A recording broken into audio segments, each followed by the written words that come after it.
my lovely readers, welcome back to Readers Retreat for another video. I'm Victoria and today's video will be the Nope book tag. Nope to an ending. I'm going to pick Sanditon by Jane Austen for this one.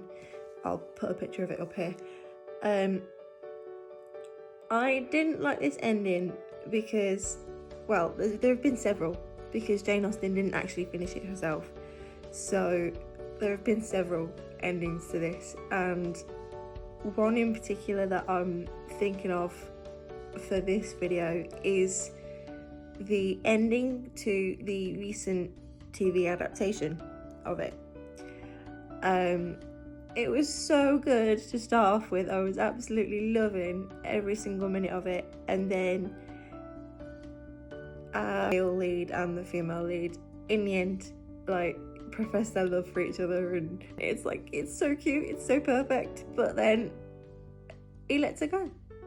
He lets her go, walks away and says, let's not do it. I'm getting married, you need to go, so let's not.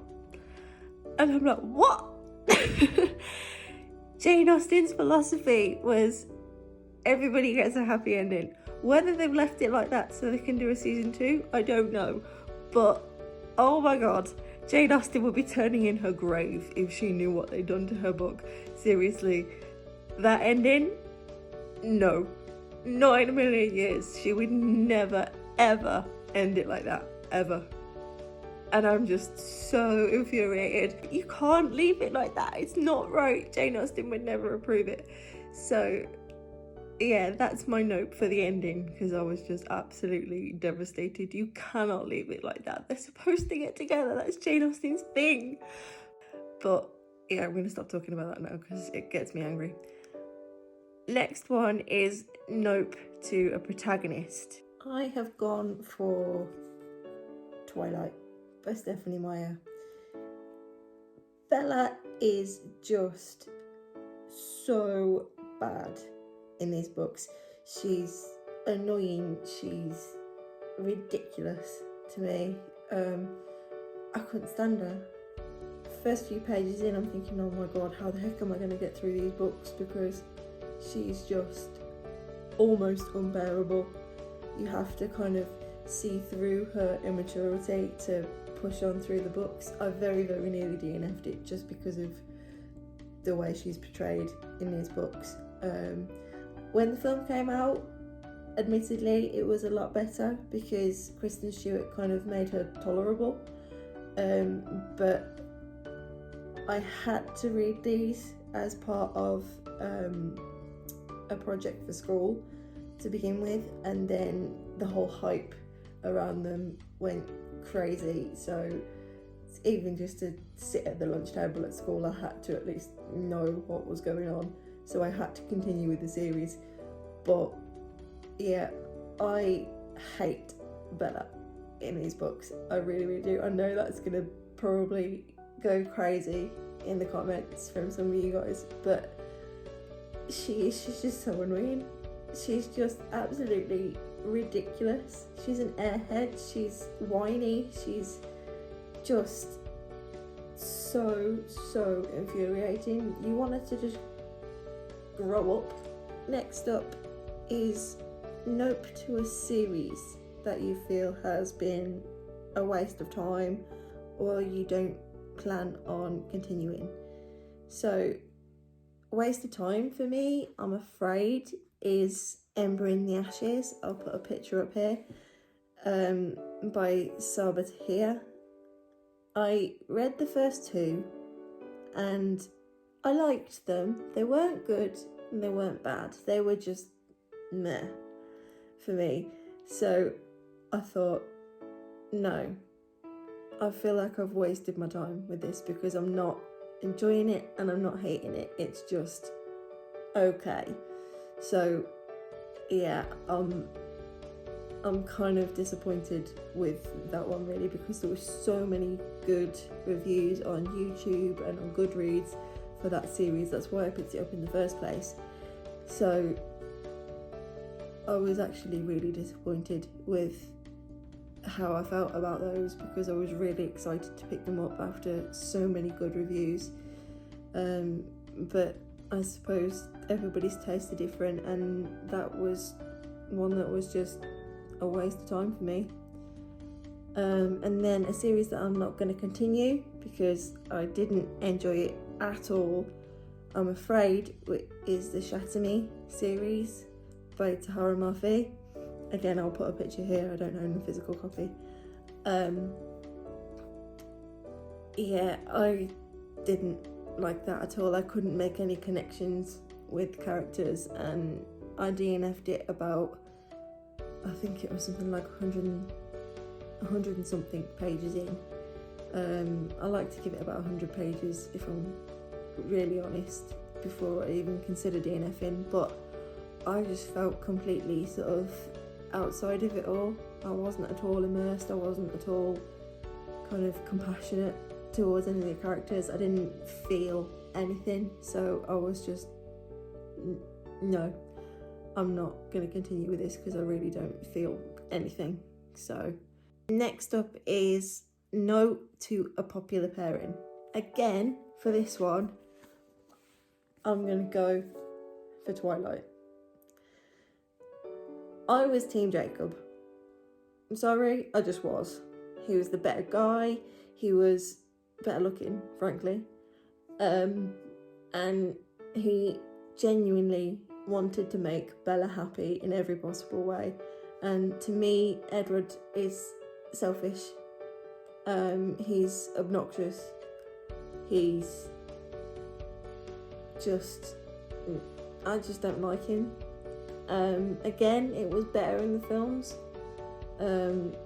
because Robert Pattinson is an alright looking bloke, I've got to admit it, but I just, book-wise, felt that Jacob should have been Bella's choice. I know it would have been a completely different story had she chosen Jacob, but I was Team Jacob all the way, and to see his story kind of fall away as the books went on, as rightly it should, because it wasn't about him,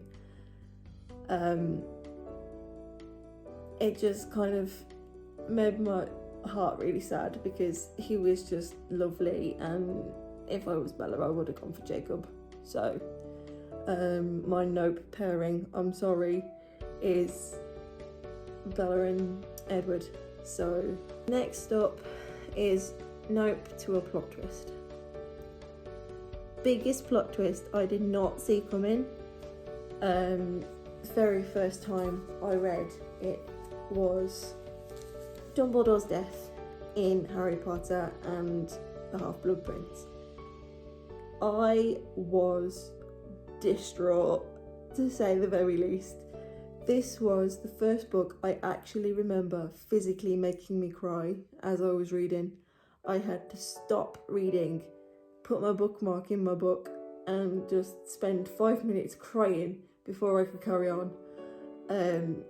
I was absolutely devastated that she chose to kill Dumbledore off, and I couldn't believe it. I was like, you can't kill Dumbledore off because Dumbledore is Dumbledore.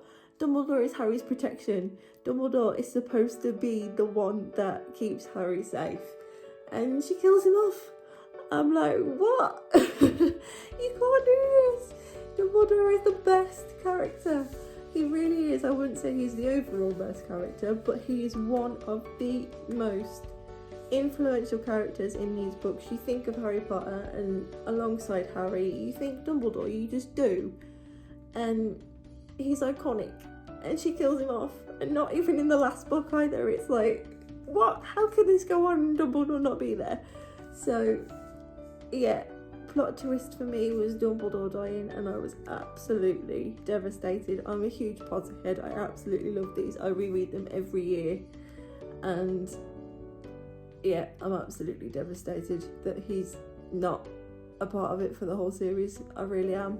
And I love the audiobooks as well, read by Stephen Fry, and when he reads that, oh my god, it breaks your heart. It really does break your heart, because he reads with so much compassion and so much care, and then when something dramatic like that happens, you feel every minute of it. These books are actually really quite atmospheric anyway, but when you read along with the physical book and the audio, oh my god, it's just devastating. I can't believe it, and I'm so heartbroken that he's not a part of the whole series and he doesn't get to see Harry as, you know, the adult and see him settled with a wife and kids at the end of it. I just think it would have been so special to have that moment of he got through it, he did what he had to do, and he's living his life, and for Dumbledore to see that, I think it would have been beautiful. But no, Rowling decided to kill him off, and I'm just devastated. It's terrible. Honestly, my heart is broken. A protagonist's decision. There are so many books that I have read that have stupid decisions by the protagonists where you just think, what? Why would you do that? One that comes to mind, well, twice, 2 decisions by both male and female protagonists, is Romeo and Juliet. Now, you have to know what Romeo and Juliet's about. Even if you've just like glanced over it at school, you probably know what it's about. I get that when Juliet appears dead, Romeo can't live without her, so he poisons himself. Fair enough. You know, he loves her. He doesn't want to live without her, so he thinks she's dead. He kills himself. Fine. But then she wakes up, sees that he's dead, and kills herself. I'm like, what? I get it. They're in love. They're completely obsessed with each other, and they don't want to live without each other. But what? I know it's a tragedy, but why would you kill yourself for a bloke? No. I'm a modern girl. I know that, and these weren't written in modern times, but it's no.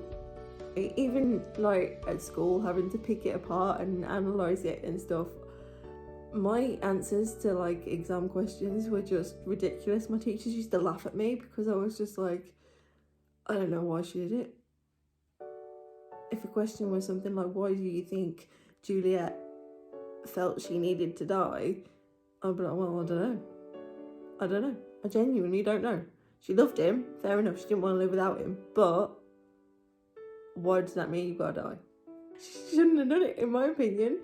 But then the times were very different. Maybe it was just the dumb thing. I don't know. If the love of your life dies, you die too. That's my rant as far as that goes. Right. Nope to a genre. My biggest no when it comes to genre is horror. Thrillers I can just about deal with, but horror, no. I don't like watching it. I don't like reading it. I'm a scaredy cat. Honestly, if something scares me in a book, then I'm like, I'll put it down and I will throw it across the room and be like, no, not reading that. Scared, not happening, no. So an example of that would be Stephen King's Pet Semetary. That is just like a huge no-go. Stephen King is an incredible writer. He has a phenomenal catalogue of books, and I am in no way saying that his books are bad, but for me, the level of twistedness in his books is just a step too far. I can't handle them. Again, I'm not saying they're bad because they're not. They're amazing. They are just brilliant books if you enjoy that genre, but I don't, so I stay clear of them.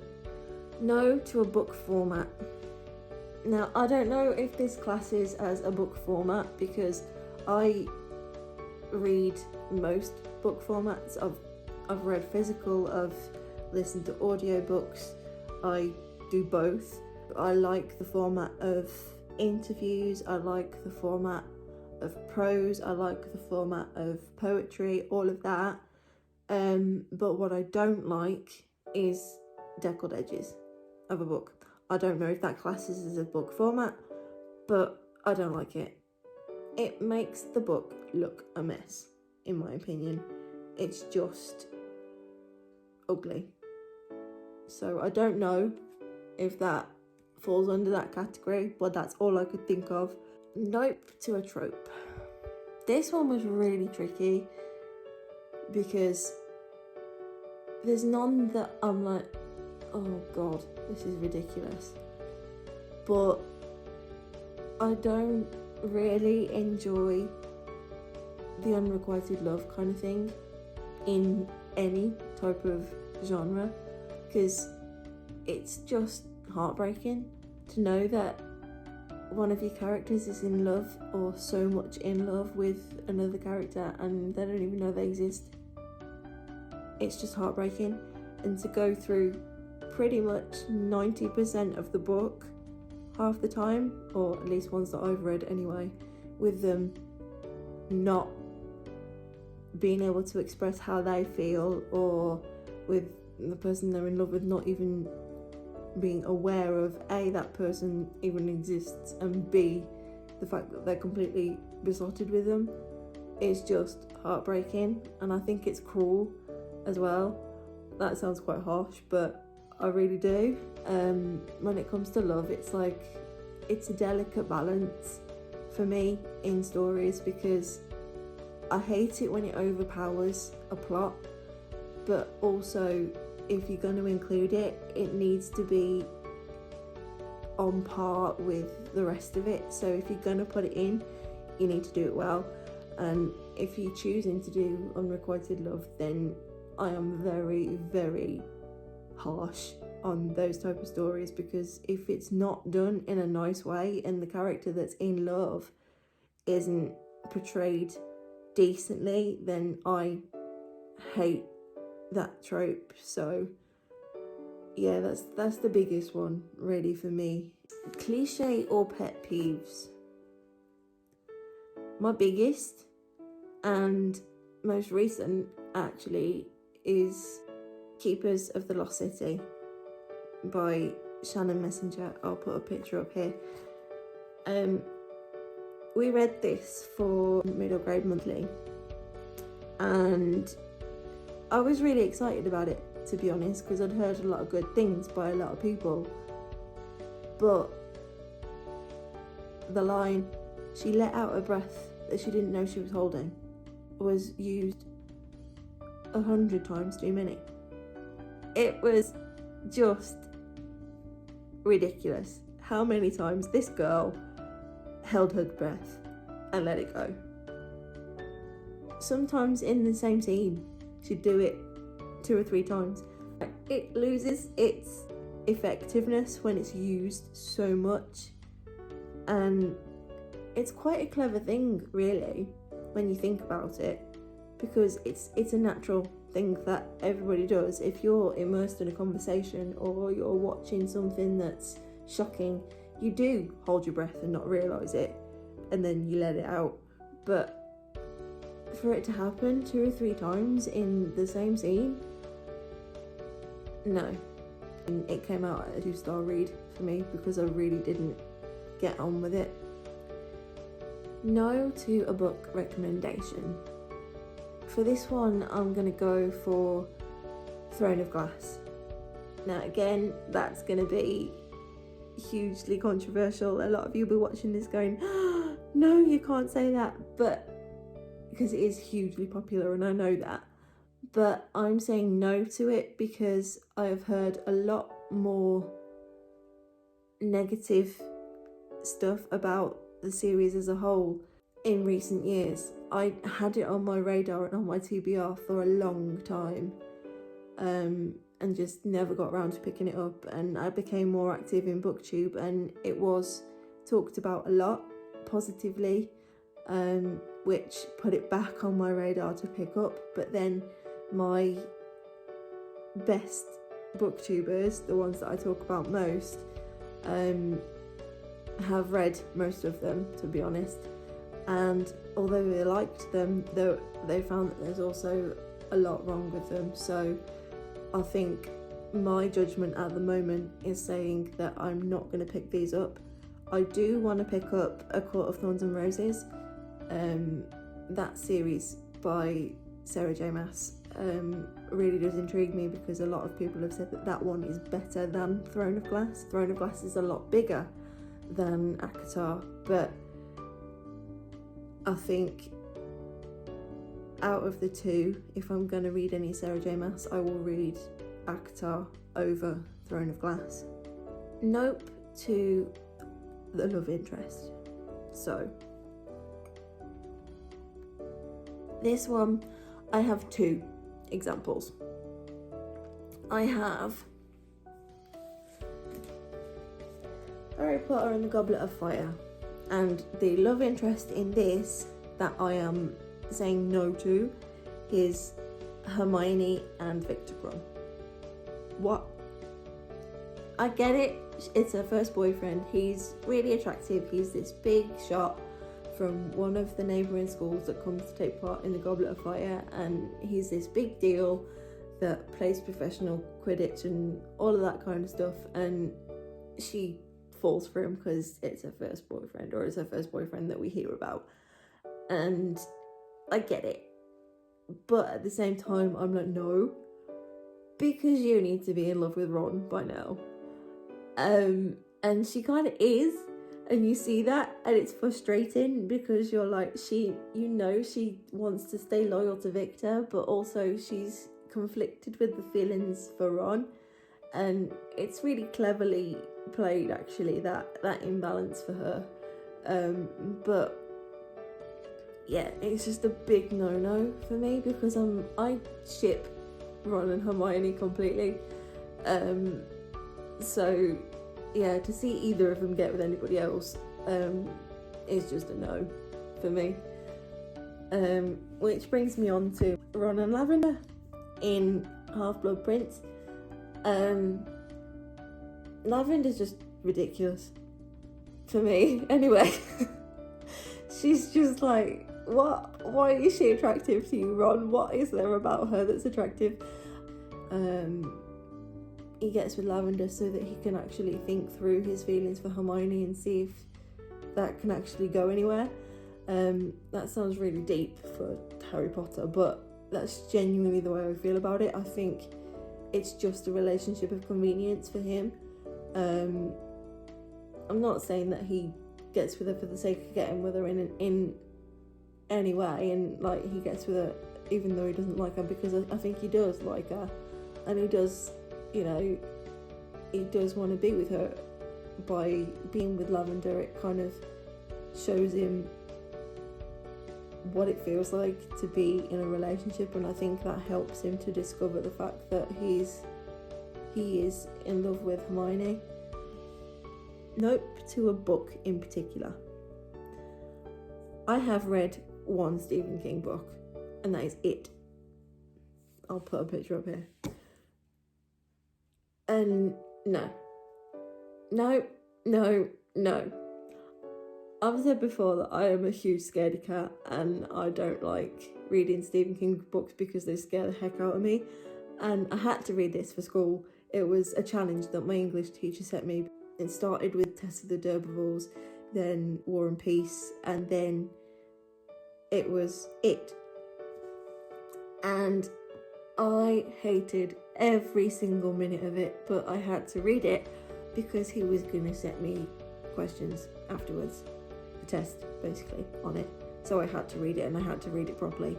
I didn't really use audiobooks at that point, but I think I'm quite grateful of that looking back on it, because the audiobook might have frightened the heck out of me even more. But yeah, I read that, and I think I was actually traumatised by it at the end of it. And I've never touched a Stephen King book since. Next one is No to a Villain. This one was the easiest one to pick for this whole video, I think.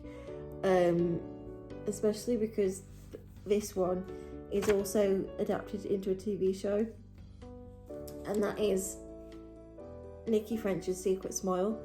Nicci French is a writing duo that I really do love to read. This is a psychological thriller, and the villain in this is called Brendan Block, and he is twisted. There's no other way of saying it. He is twisted as heck. And in the TV adaptation, he's played by David Tennant, and David Tennant is a genius, but I have to say, I don't know where he pulled him from. I don't know what part of his mind he pulled that dark and twisted character from. I really don't, because the man himself is so completely different to Brendan Block that it's really hard to kind of comprehend where he pulled him from. I definitely recommend both reading this and watching that TV show, because it's brilliant. It follows basically Miranda Cotton, and she picks Brendan up at a friend's birthday party, and they start an affair, and she realises that he's getting quite possessive and quite creepy quite early on, and ends it. But he can't accept that, because even after a short affair, he protests his love to her and kind of tells her that he's devoted to her. He doesn't want to accept the fact that she's ended the relationship to begin with. And then a couple of weeks after they've ended their relationship, he gets with her sister, which is creepy as heck anyway.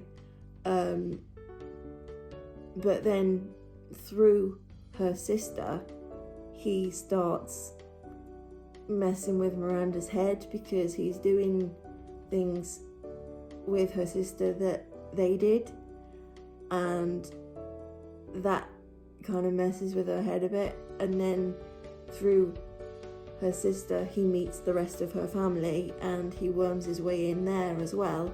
So everywhere she turns, Brendan is there. Basically, she can't escape him, and that's really frightening to her. And as this escalates, you feel the fear for her. It's just brilliantly done, and so atmospheric. He really does get inside your head as a reader as well, because you're immediately looking at it and thinking, I don't know if I want to trust this guy, because on the face of it, he seems all lovey-dovey and really lovely and quite a good guy, but then behind closed doors, he's just not a nice man. Nope to a death, Dobby's death in Harry Potter and the Deathly Hallows.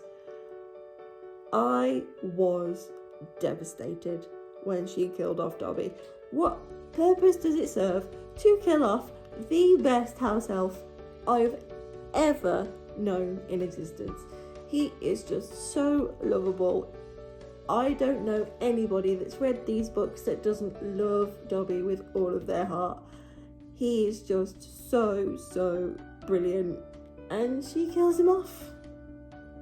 Harry loves him to death. Everybody that reads these books loves him to death, and she still kills him off. I bawled my eyes out whilst I was reading. I had to stop reading, go away and bawl my eyes out, and come back and carry on, because I couldn't see the words on the page because I was crying that much. He is just the most heartwarming and the most beautiful character, I think, in all of these books, and she still kills him off, and I'm devastated. Even now, still rereading it, I'm so angry at her for killing him off. Seriously, I really am. I don't see a reason for it apart from kind of destroying Harry's life and his connections and his support network, which I get to a point, because she has to kind of destroy him and get him to rock bottom before he can fight his way back again. So killing off those he loves around him probably is the best way to do that. But then Dobby, it's just Dobby, and it's just heartbreaking. So yeah, that's probably my biggest no. No. Pure and simple. No. The last one is no to an author. I'll say it again, Stephen King is a no author for me. I won't go near any of his books. Not because they're not good, because they are, but because they scare me and I'm a wimp, so I don't go near any of his books. Thank you very much for joining me today to hang out for a little while, and I am very glad actually that I've done this, because to have a rant every now and then about some of your favourite books is nice, but to also let off some steam about things that you didn't like is also really quite cathartic. So I've actually really enjoyed this. Just to get it off your chest sometimes makes you feel really good, and it has. So I hope you enjoy it. And my socials, as always, will be in the description below. Come find me, let's be friends, let's chat, and I hope to see you in my next video. Bye.